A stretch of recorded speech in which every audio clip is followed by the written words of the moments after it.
This Saturday, we have two interesting webinars only for you. At 11 a.m., we have Kodeeswari Women Only Webinar, Investment Masterclass with Kodeeswari. And at 11 a.m., we also have an Corporate India What Q1 FY26 Earnings Tell Us About the Road Ahead by Mr. Sendil and Mr. Gaurav. What are you waiting for? Please register today.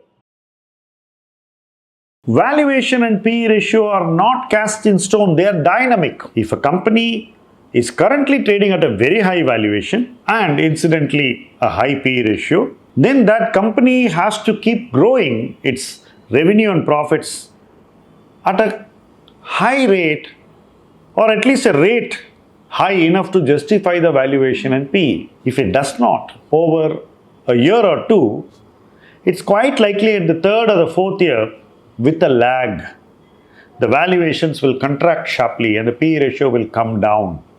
What does this tell you? I'm going to read a quote I liked from Ian Castle. When you are holding stocks, you need 1 foot in the present and 1 foot in the future. You must always compare the current valuation and state of the business against where you think the business will be in 1, 2, 3 years. This is something that completely resonates with me, and it's quite simple actually. But yet most people don't give it the importance that it deserves, because you're so biased by the recency effect, by what happened in the previous years.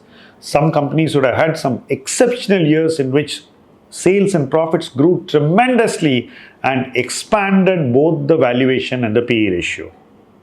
But subsequently, both sales and profits stopped growing altogether or stopped growing fast enough. At this point, the valuation will have to take into effect what the next 1, 2, and 3 years will be in terms of sales growth and profit growth. If the sales growth is going to be very soft and profit growth is going to be tepid, then it is a matter of time before valuation and PE moderate. Now invert this. Suppose you have a company which has had flat sales and flat profits for a few years. Or if its growth trajectory in sales and profits is very, very modest and let's say mid-single digit, its PE ratio is likely to be low. But assume that things turn and the company's sales accelerates over the next 1, 2, and 3 years. Also assume that the profit will accelerate even faster than the sales over 1, 2, and 3 years. What does this tell you?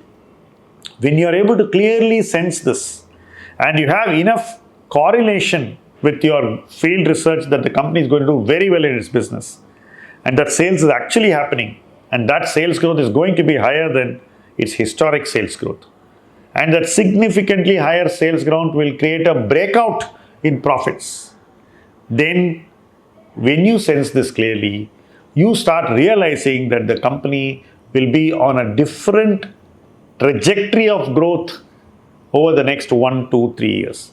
At that point, the valuation starts moving up very quickly because the market also senses what you just sensed.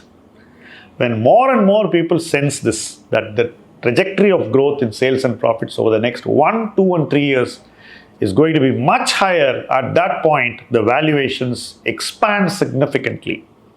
Now, if you are an investor who sensed this before the market and bought this company at a low or modest PE ratio and modest valuation, then you are going to capture the entire upside that is going to be created in the stock, because the market not only senses this, starts believing it and starts raising its expectations from the company. As the expectations start getting raised, valuation starts rising faster. There is a cycle, there is a pattern, and there is a time lag.